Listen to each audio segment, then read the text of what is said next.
Um, yeah, it was Matt Pines, pianist out of Toronto, that on my 13th birthday invited me to his apartment with a friend of mine, and he took me to what was the legendary Sam the Record Man in Toronto. You can Google it. I Googled it a while back. There it was. It's not there anymore. With the lights and the whole thing, and it was a wonderful store, huge record store.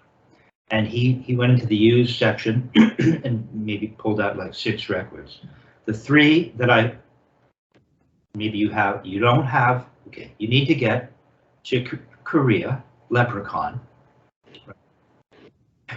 with Steve Gadd, that legendary rendition of Night Sprite. But then you've got to get Weather Report. Yeah. Heavy. You have Heavy Weather? Yeah. Another one. Okay. You should have it. Pardon me. And then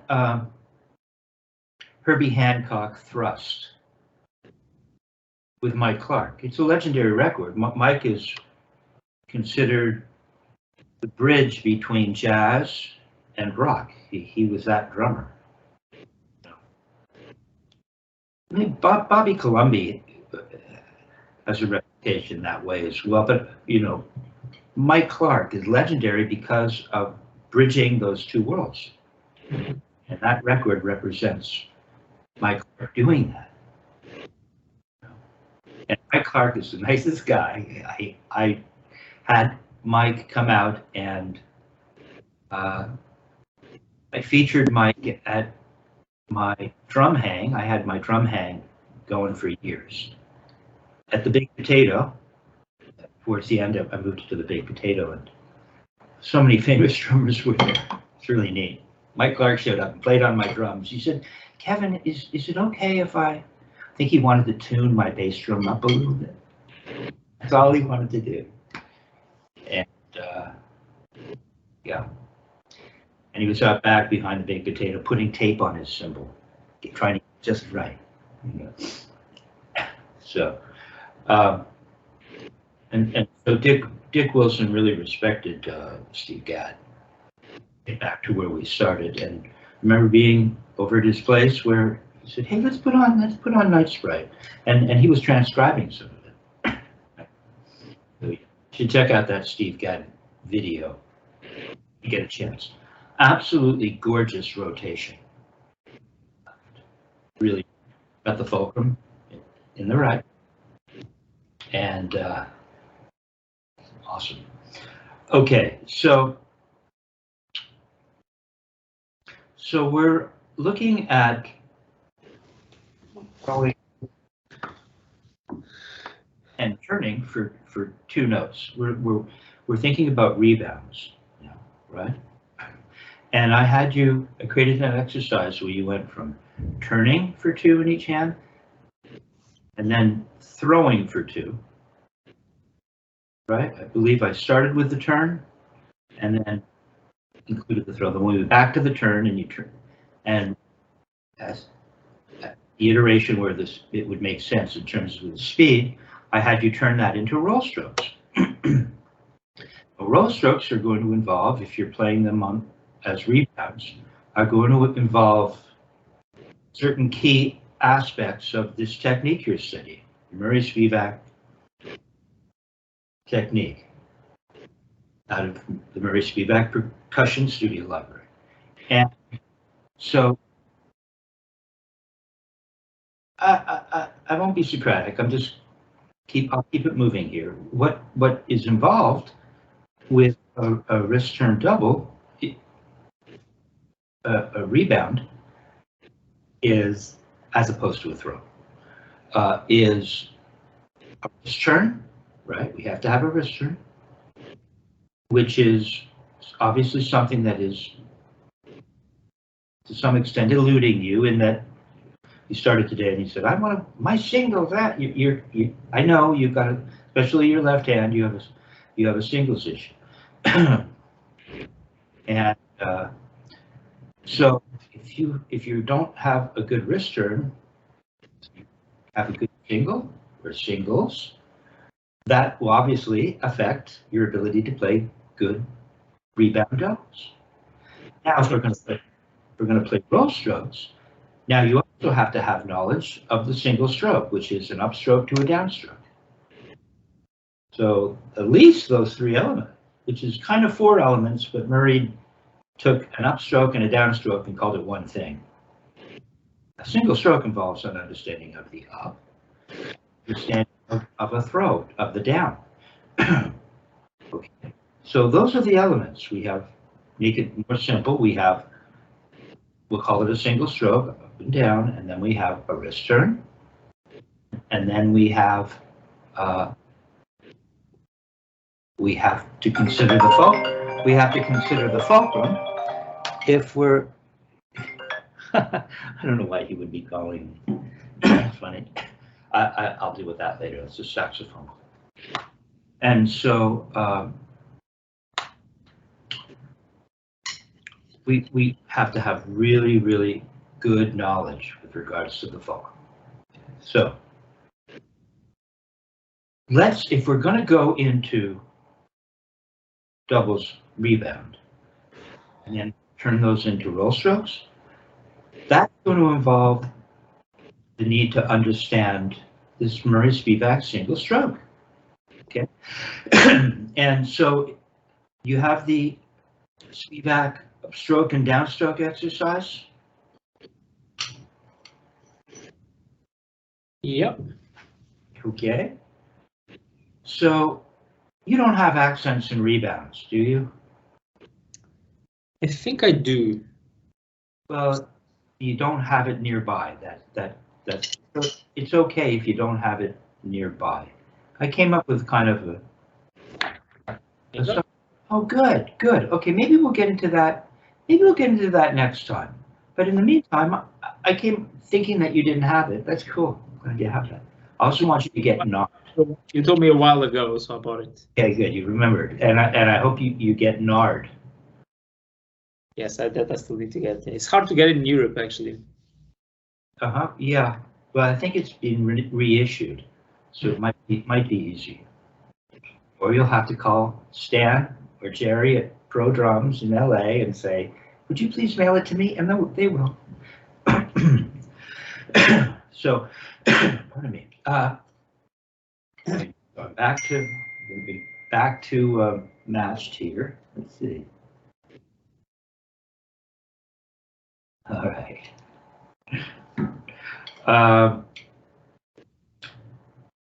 So let's just think about something that you've played before in the past, right? But I'm going to create my own little exercise out of it. You can play each iteration, or we don't know if you can properly play each iteration, but you have played it as it's written, as per the instructions, right?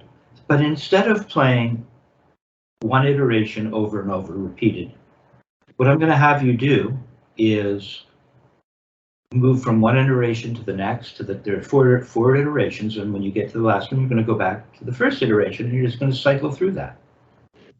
Okay? All right. So, without a metronome, because we're looking for the motions.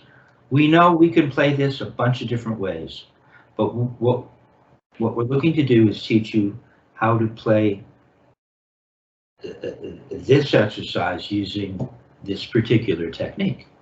Okay, so that's what we're looking for. We're looking for a single stroke, up to down. Bottom of the beat on the upstroke. Leading with your wrist, all that stuff you've been thinking about. So just go and play at whatever tempo makes sense.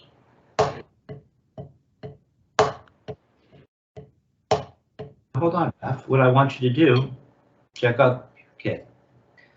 Let me explain it to you again. So what we're going to be doing is we're going to be playing the first iteration, right? So we're going then the second iteration, Right. I thought it was about and then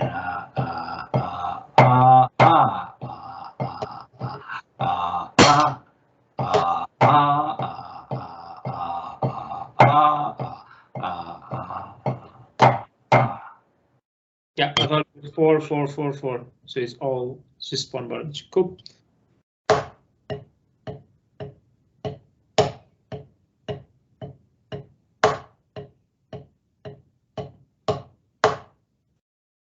Okay, not bad.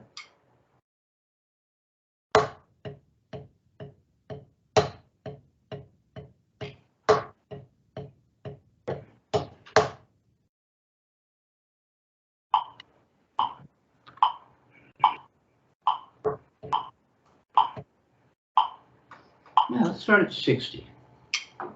Nice and slow. We're not looking for speed, we're looking for these motions.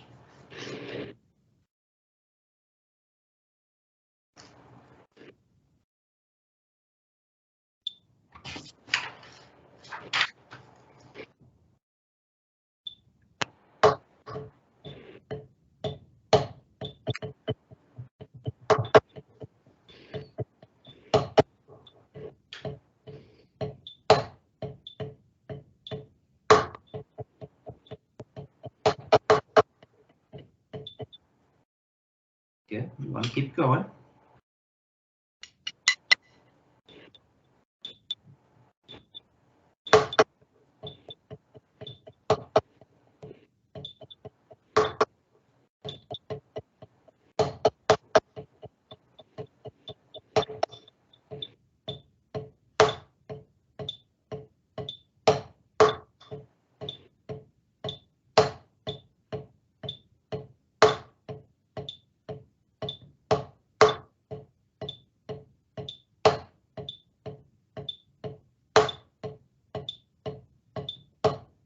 Okay, not bad, Raf, but not always consistent with the timing of your motion.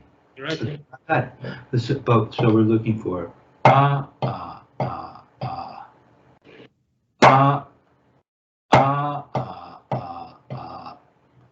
That would be the up, wouldn't it? Mm-hmm. Second left of the first 4/16 notes. Exactly. Up. Now the up will be at the first of the 4/16 on the fourth iteration, and then the second left in the third iteration. Second left in the fourth iteration. So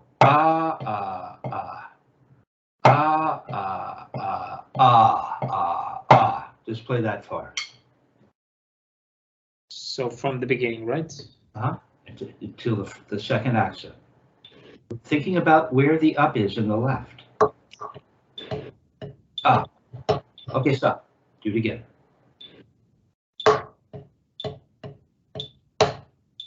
Okay. So remember, not bad.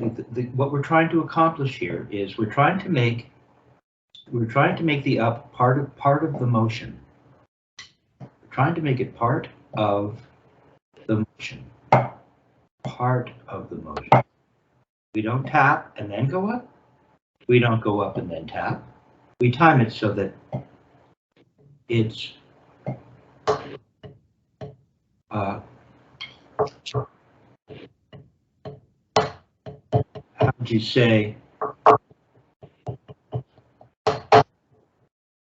it exists, that note exists within the motion, preparing to make the accent.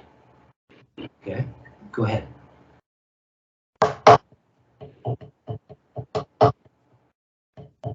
That was a good one.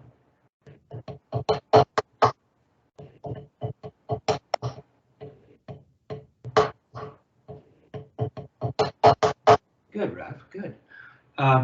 Go the other way.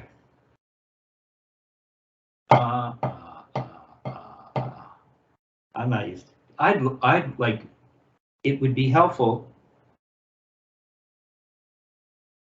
Well, in other words, we're using the opposite sticking, which is only written down. Mary's only written the other direction, sticking starting left for the first four notes.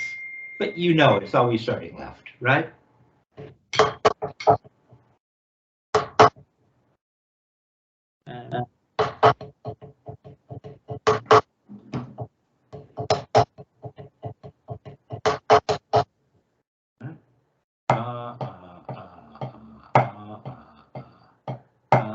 Now, for me, I'm just dropping the beat. Everything is so pianissimo. I'm just dropping the beat from here, from parallel.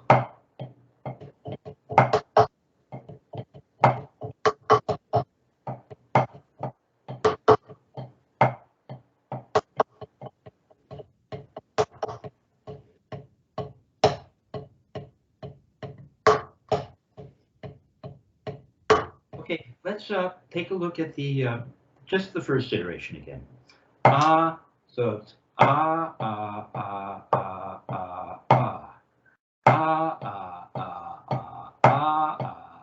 Let's just play that for a minute. So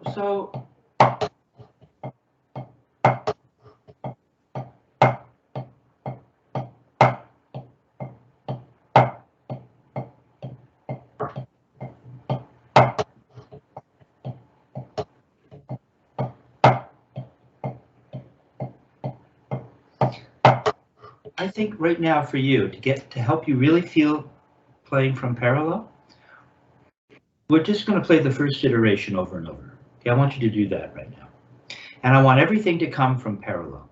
Starting with my left or with my back, starting with the right. And we're not allowed to turn to the ceiling unless we're cocking the wrist towards the ceiling, as Murray would say, for an accent.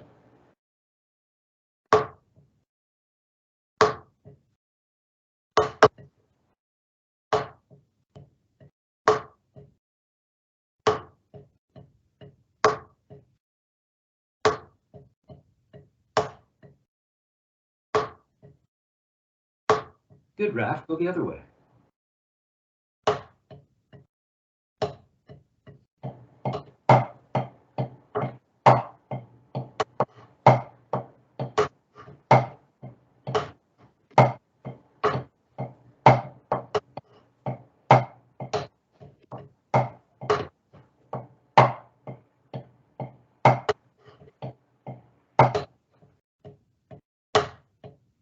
So I'm really concentrating on just turning from parallel.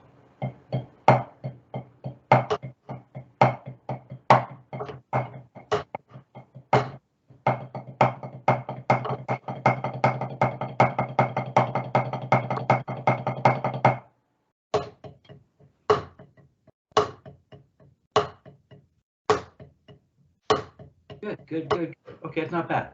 Now, take a look at the next iteration. See, Murray, there's a reason Murray Spivack is Murray Spivack.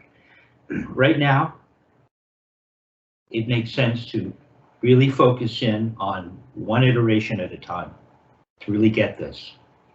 Okay, and perhaps you can see what this exercise will provide you. Go ahead and play the next iteration.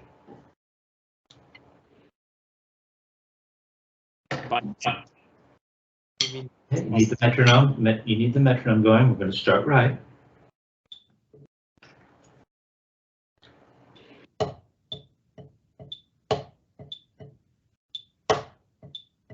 Just down in the right. Really try not to lift that right. If you can focus on just turning from parallel.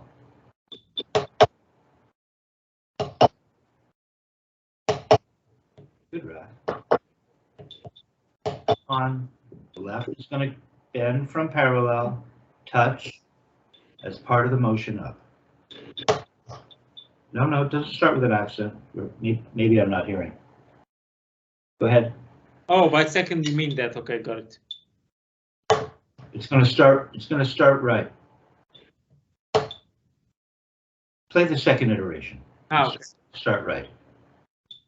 Start right. There you go.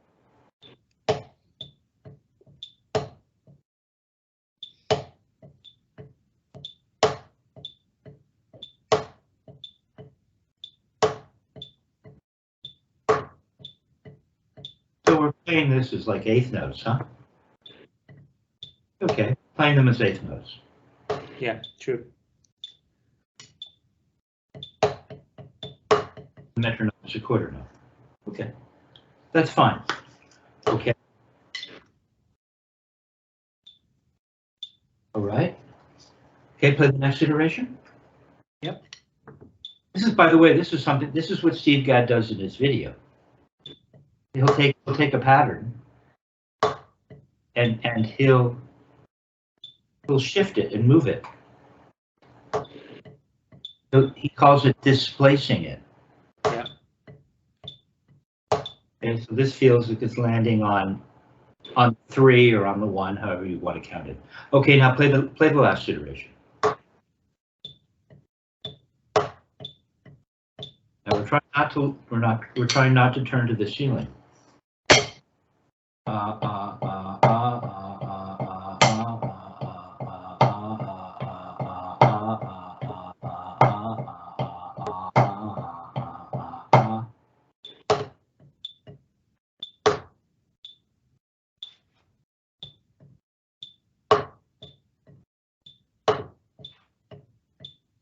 Turn from parallel in your right. Means you really have to know where the floor is, so there's a consistent turn from a particular distance away from the surface. It's just doing this, right? Look, it's just doing this. It's doing that over and over.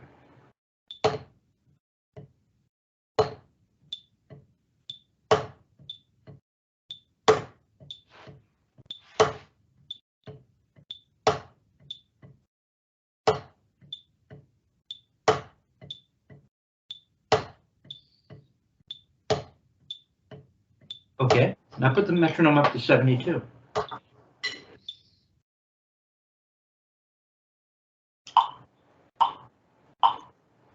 Starting right. So back to the top, right?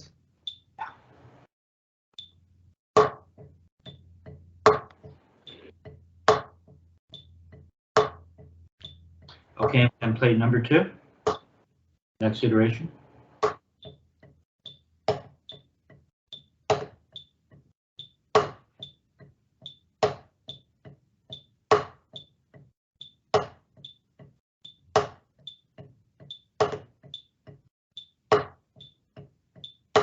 Okay, now go back to the first iteration. But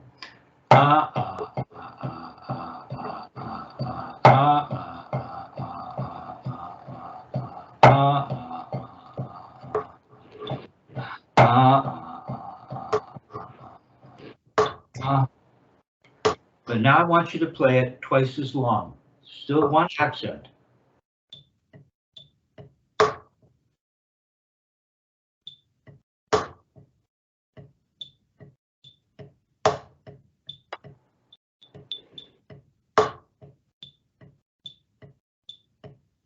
Go the other way.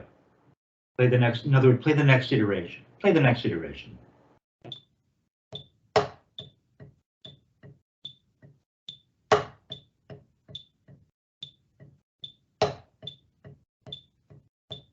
Ah.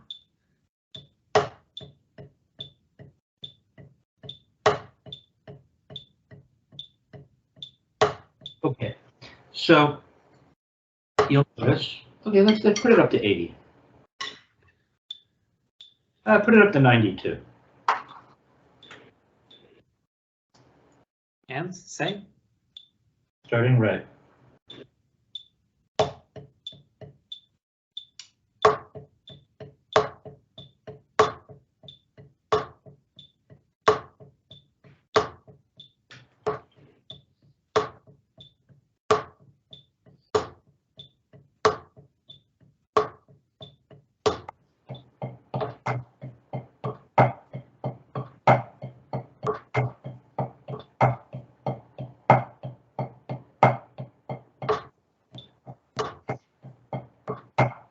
Now we want to extend. We want to extend the singles.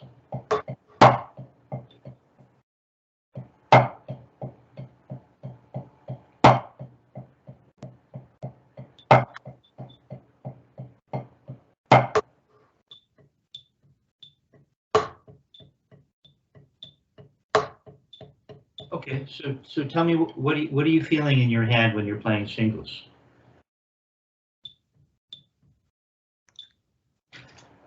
See how I've got, not only are we working on the single stroke, but you see how these strokes help us with the technique? I feel that's because it's very low volumes. The end of the butt ends doesn't really leave my wrist, so it always stays there. So there's no like movement like from at all. Show me your grip again. Okay. When I'm playing this kind of thing, right? I feel the stick laying in my hand. Yeah, that's what I was saying. I just feel it laying. I just feel it laying in my hand. But yours look like this. Which here's what I want you to do. I want you to let the stick lay in your hand. Just let it lay in there. Let's let it lay in there. Okay? It's laying in the first finger as well, right? Isn't it? Come on, let it lay in the first finger as well. Okay, good. And then you put your thumb on and palm down. Okay, see it. If you're too palm down, it might want to roll out. Find that place. But it's laying in the hand, isn't it? Feel it? Okay. And your arm is just hanging loose, right? And it's laying in the hand, and you're just gonna turn.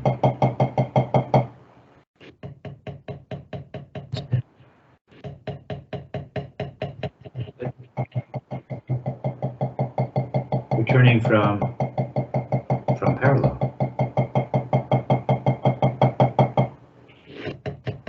No, you're turning way up, huh? You're not turning, and your grip looks funny. It's just not laying in your hand. Okay, so we're just doing. Let it lay in the baby finger. Let it lay in all your fingers right now. Okay. There you go. There you go. Just let it lay in your hand and be parallel, and then you can.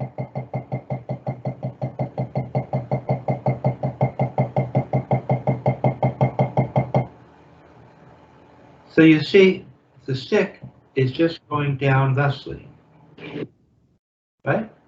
Mm-hmm. It's going down like this. Just weird to grip it with all the fingers now.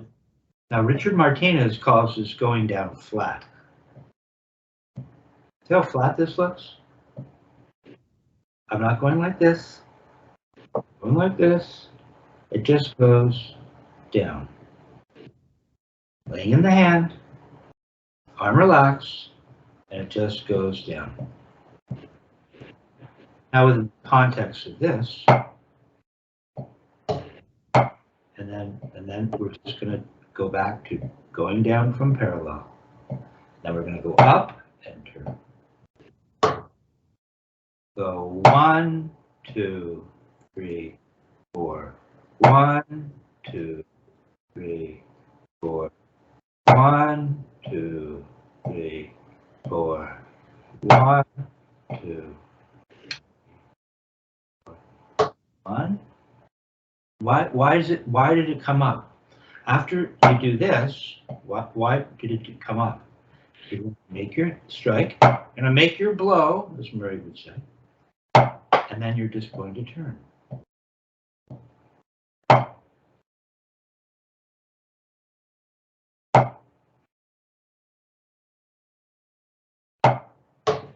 It doesn't come up. You see after my strike?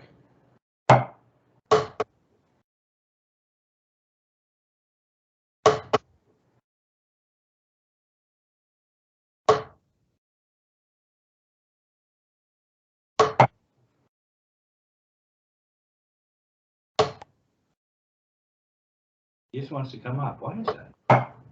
Just go from here to here. Just go from here and touch the surface. Come on, from parallel and touch the surface. No, just touch and leave it there. Don't dig it in, just touch. Yeah, your arm didn't go up. So why, after you make your strike, your accent, why doesn't it just go down? Go ahead, make a strike and then turn down and touch the surface. Now turn down. No, you lift it to the ceiling. We're just making a strike and then returning to the surface. But I want you to you can touch the surface and leave it there. Yeah, you don't need to come up. Going down. Try it again. Laying in your hand. Well, you didn't lay it on the surface. You can feel it in your hand, can't you, when you touch? Feel it? Mm-hmm. Come on, make a downstroke. No, you're still coming up a tiny bit. It's good though. You're fine. You're cool. You'll have it. And the throw. We want to lead with the wrist, and then we're just going to touch. Touch. Don't pull away from the surface. Yeah, it goes like that. After your blow, just stop. Make a downstroke, leading with your wrist. Come on, make a downstroke. Good. Are you all the way at the floor when you stop? Are you really at the floor? Make sure you are. There. Okay. You just stop, right? Now touch the surface. You don't go up. No, touch it. Leave it there. Yeah, you don't have to let your hand open up. You're just touching this. You're not doing any. This is incredibly, ridiculously simple, isn't it? I don't understand, because I mean, I need to turn my wrist, right? I mean, how the hell is the stick gonna go down? By turning your wrist. Well, correct. That's what I'm doing, right? No, you're doing this. You're leveraging up. Very subtly, you're doing this. I'm turning my wrist. No, you're not. This is not turning my wrist, man. I don't know what it is. There. Now you're turning your wrist. But all I want you to do is make honest to goodness downstroke and touch. You lift it up, came up. Yeah, but that's just because I'm pushing against the thing. I told you not to add any pressure. You're just touching. No, just touch. I don't know what to say, man. I don't know. Touch. And you can put it on this, yeah. So you don't have to push down. Yeah, just touching. See, your arm doesn't have to go up to touch. It's not going up. Just touches. I'm not asking you to touch and then bring it back up. I'm literally just asking you to touch the surface. That's how far touch. See how far your wrist has to, there. That's how far you have to move after you make your strike. Okay? Because you're not making an upstroke right after your strike. You doing that after you strike is like you're going to make, no, don't lift up. Just touch, right? You got it. You got this. Now just turn from there. Don't lift up. Okay, now this time, make a downstroke and turn for one note. And turn, but don't lift up. No, we're playing from parallel. Okay. So it's this, and you're going to turn for one note. Good. Your arm didn't come up. Oh, came up. Yeah, but that's just because it's just the reaction of the pad against my stick. But this is the thing, isn't it? Telling you that I've had this habit. I had to get rid of it. You can keep it if you want, or you can get rid of it. This is the subtle stuff. The wrist isn't countervailing like you think it is. It's just doing this, which is maybe why your singles suffer.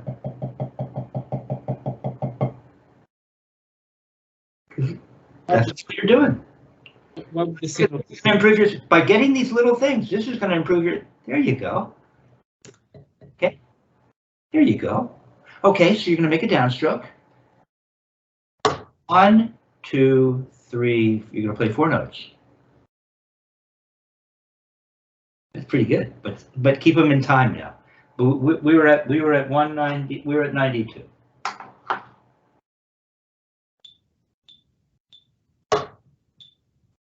No, no, no. It's cool that you can do that. See, you'll have all the speed. See how much speed you potentially have. We're much slower than that. 92 seemed fast a minute ago. It's not. Just hold the stick, take the strike, and turn for 4 notes at 92. There you go. Look how close you are. The up is going to be easy. 2, 3, 4. 4 is the up. 1, 2, 3, up. 1, 2, 3, up. Don't play an extra note. Unless you're playing take 5, we're in 4 right now.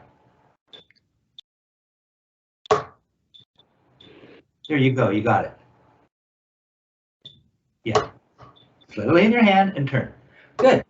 Okay, now, what are you feeling? What else are you feeling? Okay, I'll guide you on this tour.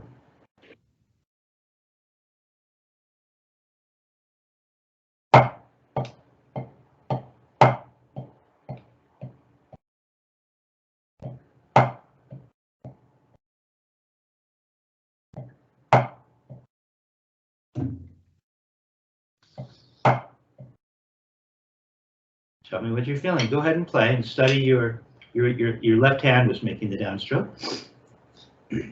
So focus on what you're feeling in the left hand.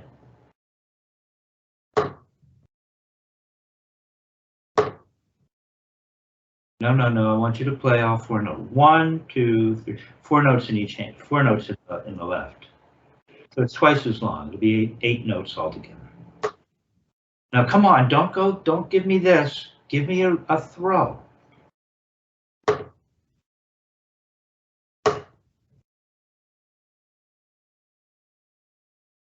That was your up. Are you in time with the metronome? I'm not hearing the metronome. It might be on. Here it is. Oh, I see. You're at like half speed now. 92. We were playing them as 8 notes, right?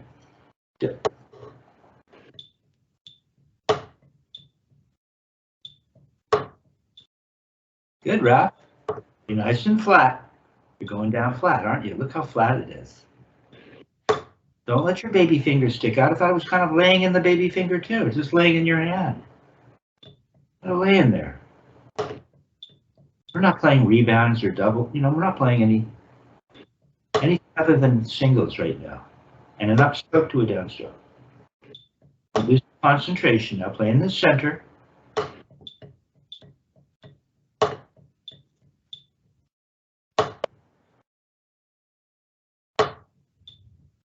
Okay, so are you tighter for the accent or for the singles? What do you mean? Are you tighter for the accent or the singles? Tighter in which sense? What's that? Well, for the downstroke. Think about it. Are you tighter for the accent or are you tighter for the singles? Go ahead and play. For the accent. So what happens after the accent? Go ahead and play. Don't just intellectualize it. Feel it. So you have something to consider. There's release, right? There's the release.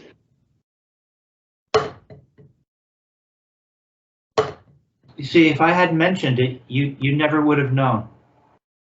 Right? It's so subtle.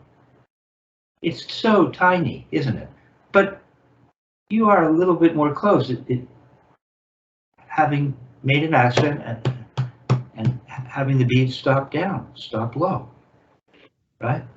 So that you're at the floor, so that you can turn and get the bottom of the beat for your next accent, right? Okay, so you're feeling that.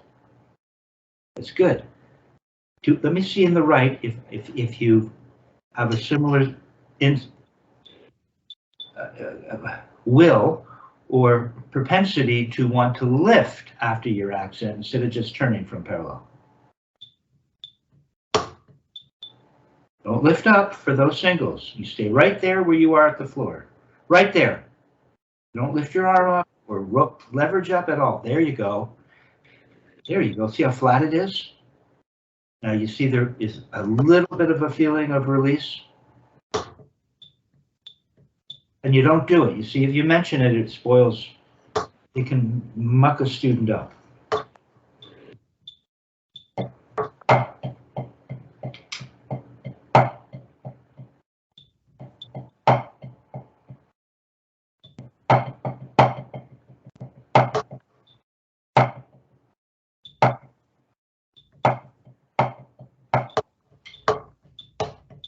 You feel squeeze release, squeeze release, squeeze release, squeeze release, squeeze release, squeeze release, squeeze release, squeeze release, squeeze release, squeeze release, squeeze release. Yeah.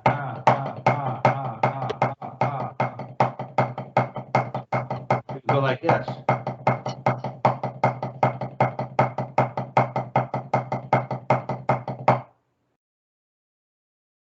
Can you do that? Go for it. I don't even know what speed is there.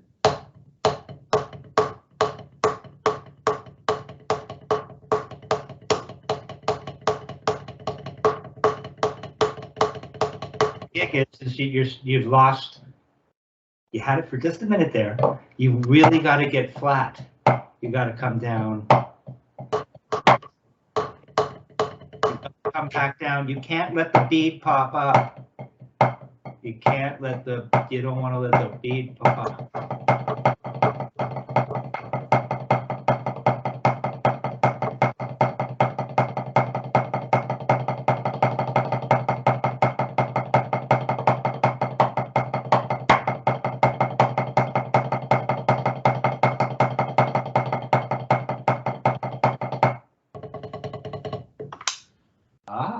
So the singles are coming along because Not coming. is this. The stick laying in your hand with a loose arm. Turning propeller. Okay. Da, da, da. Let's see where we can get that to. Da. 120. Okay, so now we're gone back.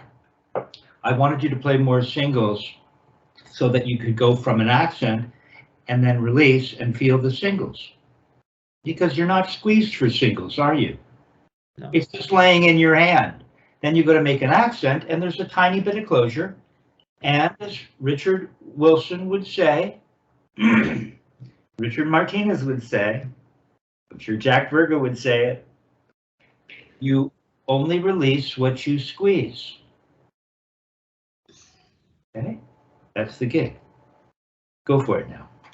We're at 120, and you're just gonna play. Go ahead and lead right for now. First iteration, right? Yeah, just to see what that is. We're playing 16th notes. No.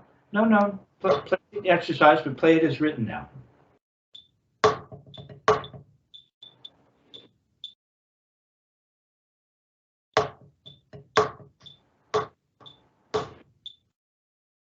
No, I want you to play the 16th notes. Now you're playing as 8th note. We're trying to get some speed happening, so it makes sense to play it as written. No. I see how. Okay, slow it down. If you spend a bit of time on this, you'll be fine. Slow it down to 104.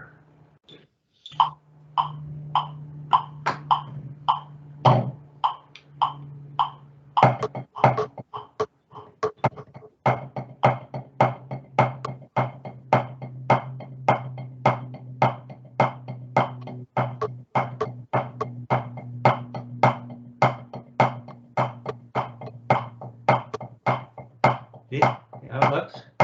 I'm getting some motion.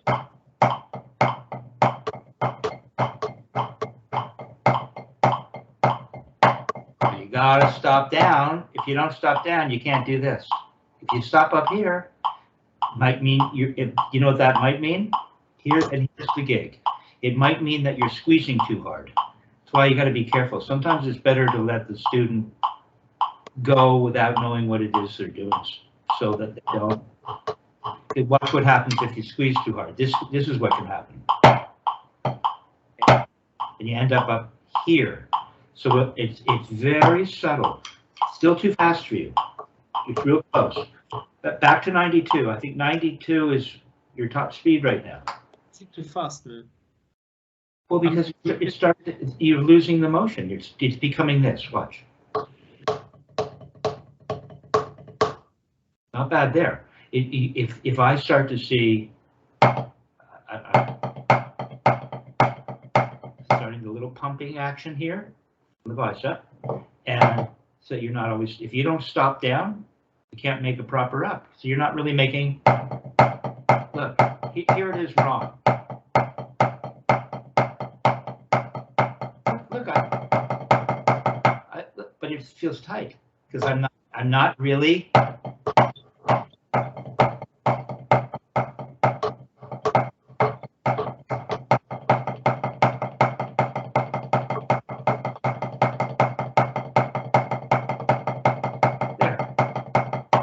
Doing this.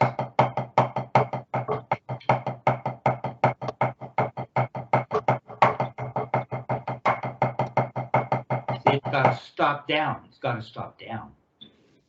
Okay? 92 is your top. One more time at 92 going the other way.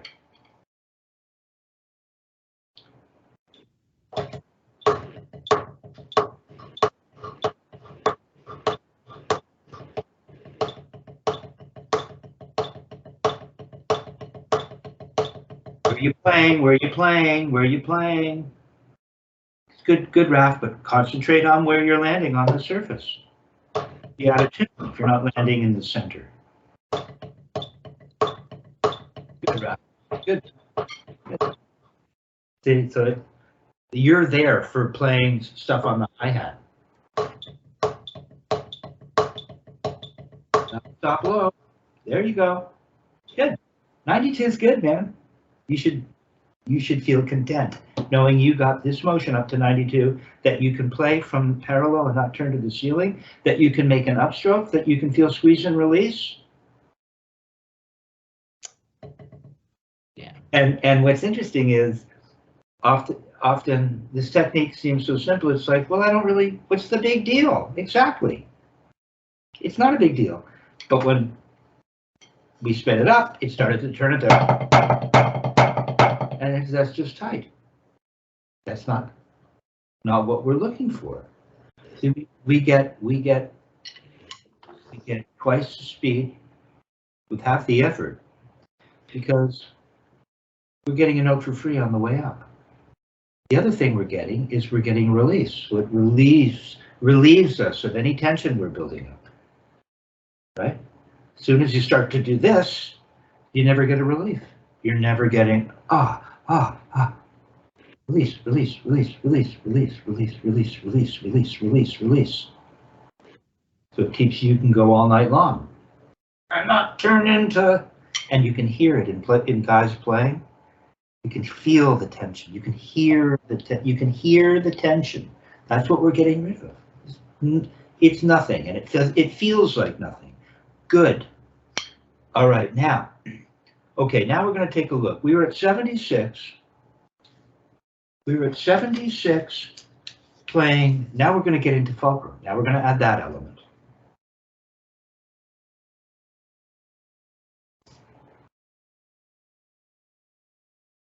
Okay. Okay. Now we're going to add the element of fulcrum awareness. Right? You can throw. You know how to turn your wrists. So at 76, it might be too slow. 76. I didn't. No, I had you playing it in a way so that we weren't trying to play it at the time where the speed of doubles. We were just making.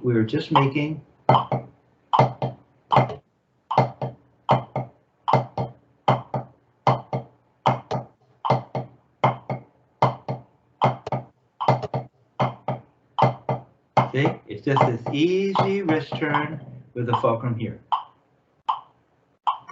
Let's see it. 76. No, I wasn't throwing, I was just turning. We started off just with a regular turn. Now, if you get that, then we'll introduce the throw.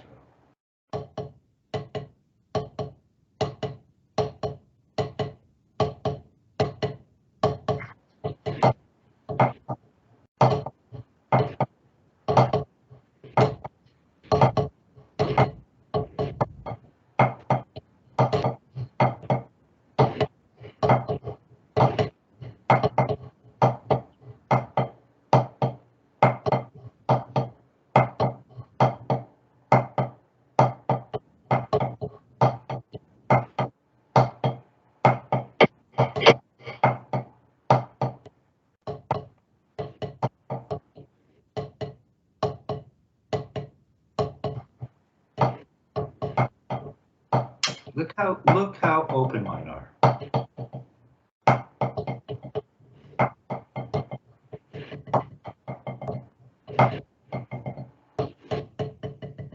Just two of these. Look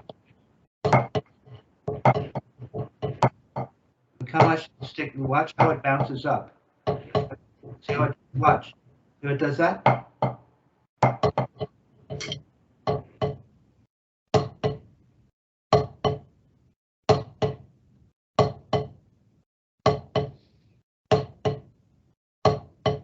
Okay, so now where I primarily feeling the stick is in the middle finger. With a 3-finger grip. Gotcha. Kind of has a little bit of that feeling. Now you put the guide on the first finger, just gently. Good. Okay. Good, not bad. Go ahead and play again. 26. Okay, now go ahead and turn that into a throw. Why'd you slow down? Are you at 76? No. That's what I thought. Da da da da da da.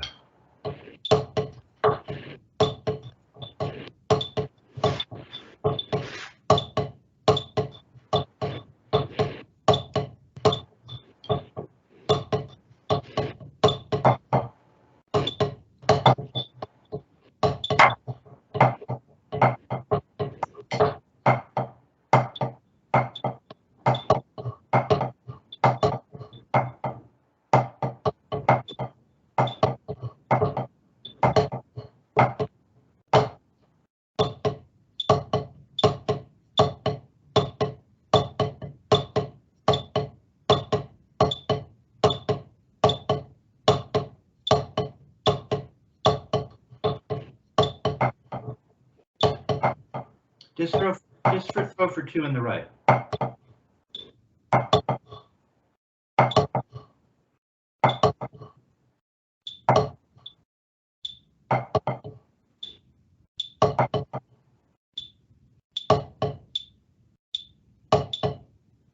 Yeah, notice you don't come back up, do you? Once you're here, you're done. Yeah.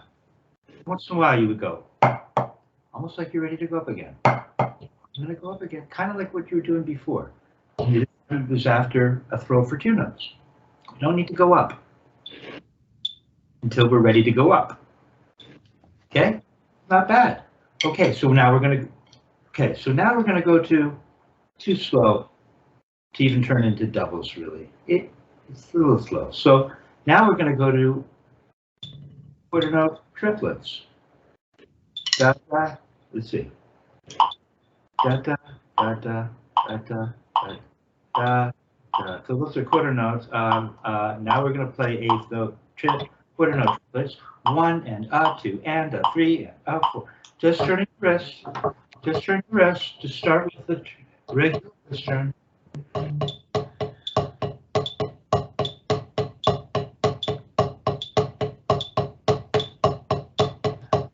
And that 2 and that 3 and that 4 and that 1 and that 2 and that 3 and that 4.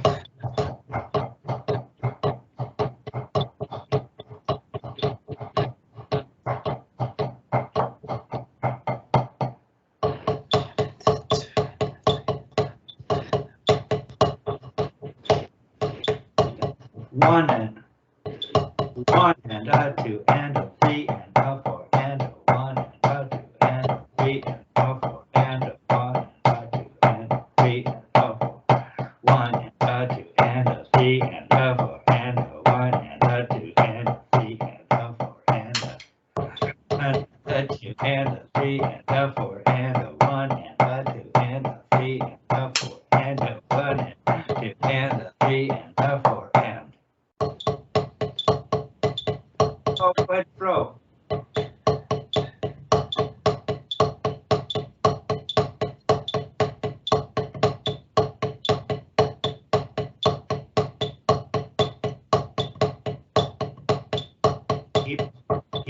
left hand as open as the right hand.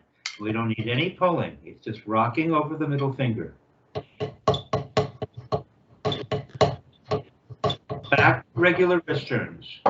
1 and a 2 and a 3 and a 4 and a 1 and a 2 and a 3 and a 4 and a 1 and a 2 and a 4 and a 1 and a 2.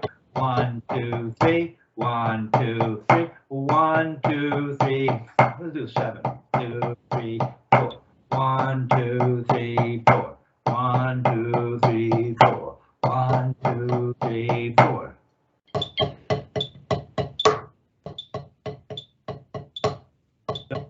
Don't change the height of turn, whatever you decide.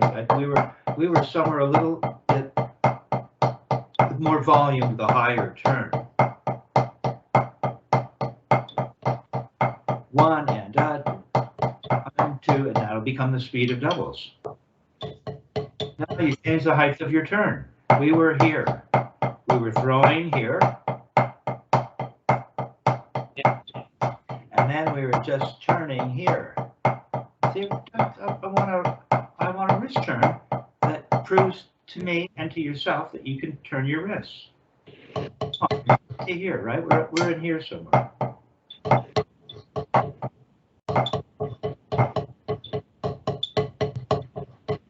Second stroke roll.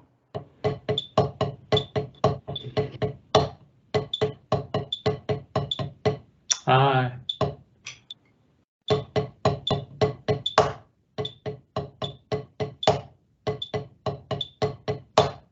Hey, look, open, close, open, close, open, close. Go the other way. Keep them nice and open, don't lose your height of turn. Close, open, close, open, both ways. Hand makes the accent starts. Don't lose your height of turn. Be consistent. You're way down low now. There you go.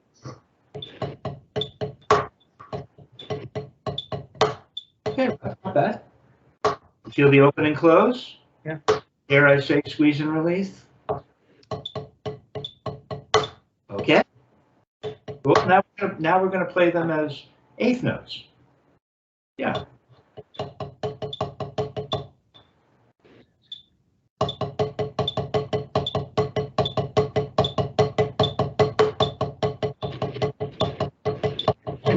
We're not trying to pound this thing through the surface. Easy. And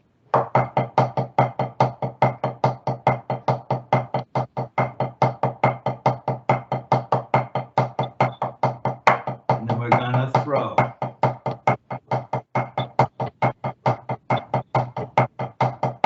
You give me a nice big throw.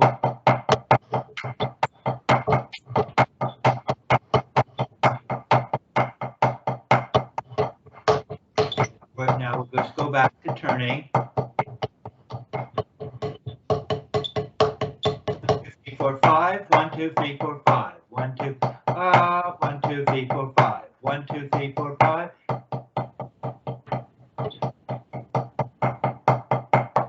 Can you turn a little lower?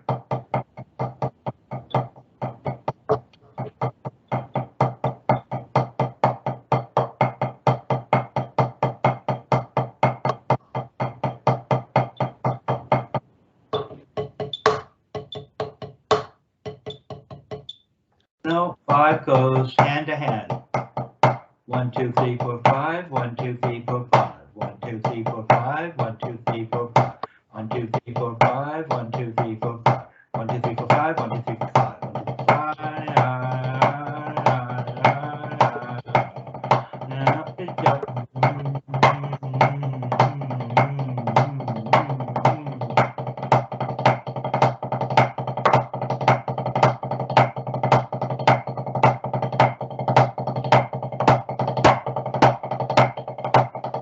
That's all it is. Okay. The metronome up to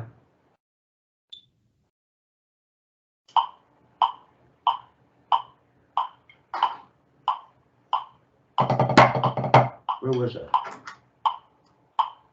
We were at 76. Faster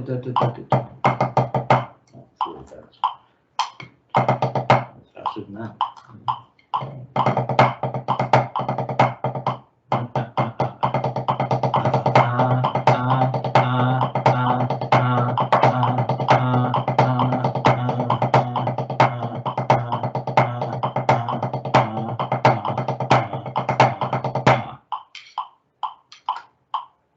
Metronome at 132.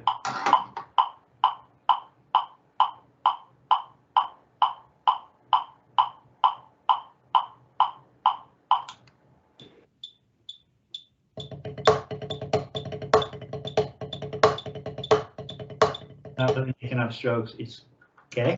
You just need to work on this a little slower, and that will come. Put it down to 32. Put it down to 104. 104. Don't now, Raph. It takes a lot of maturity to recognize the wisdom in the instructions at the beginning of stick control, which is if it's not happening, slow the metronome, stop, and slow the metronome down. And so, to get more speed, have the patience, the discipline, and the maturity to slow it down. You're at 92, dude. Playing it properly. Okay? So now you're at 104. Feeling all the things you need to feel so that you will be able to go really fast.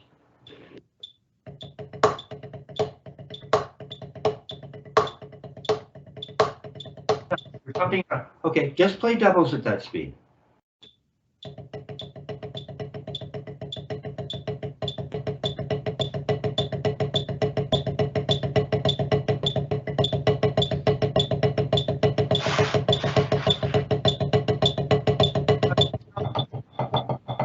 See how nice and bouncy mine is?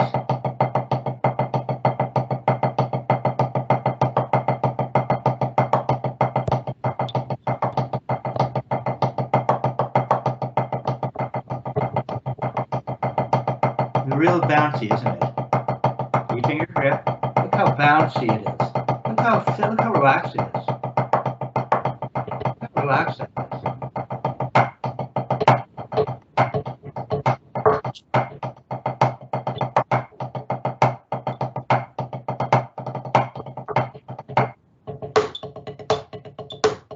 Until you get it relaxed, go ahead and play it.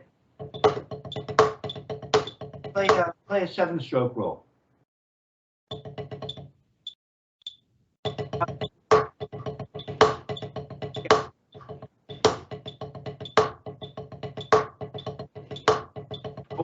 No arm in the left. It's just a wrist stroke.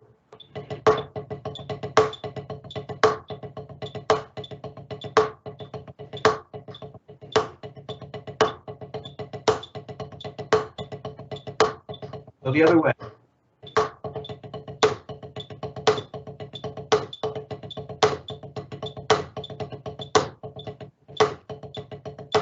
Now the upstroke doesn't happen like this.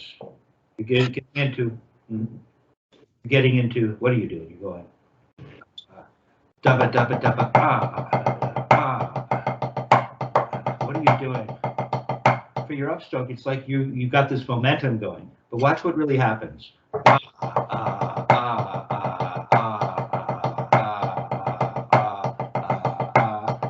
So it stops. It's like that thing you're doing before. Right? We don't want to this. Watch. It's like you think you're making, look, you're doing this. I can see this happening over and over. It's really half of that speed. It goes up, down, up, down. Oh, there. No. Up.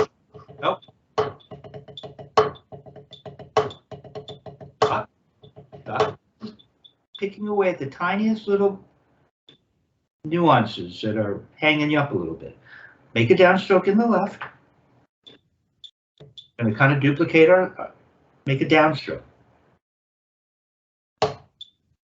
Make sure you come all the way to the floor. Boom, there. Now turn up and play 2 notes. Oh, come on, turn up and just turn once back and let it bounce. There. You didn't come up. You didn't come up. You can come up about half that much. There. That's not what. Now make another down. Now make a downstroke. Turn your wrist. Turn your wrist. There. See, your arm is stable now. Right. See, you're stabilizing things. You say my left hand, it becomes all unstable and I can't turn it. Yeah, stuff like this. You get rid of unnecessary motion. One more time, metronome at 104, and see if you can play the 7-stroke roll with the accent in the left, stopping down, then you're going to turn. So,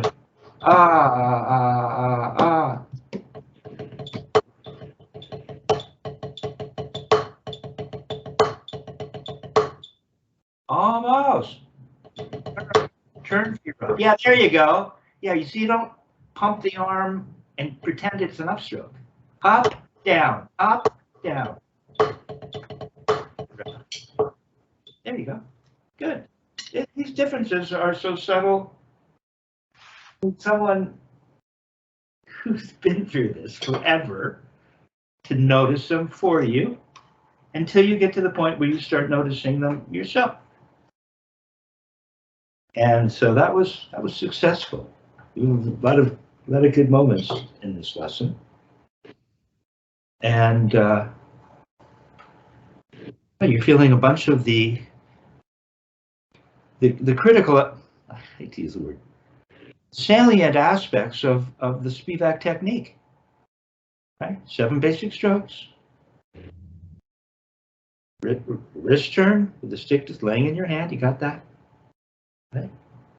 Then you got an upstroke to a downstroke, and then a turn where you didn't go. What did you do? And all you're doing is turning for 1 note, right? We're turning that, and we're turning, and you go like this, and it comes up for whatever. We don't want that. That's unnecessary motion. This much unnecessary motion will slow you down, and you will no longer be like a fine Swiss watch. Okay, that's where this is going. Yep. Okay. Good job, man.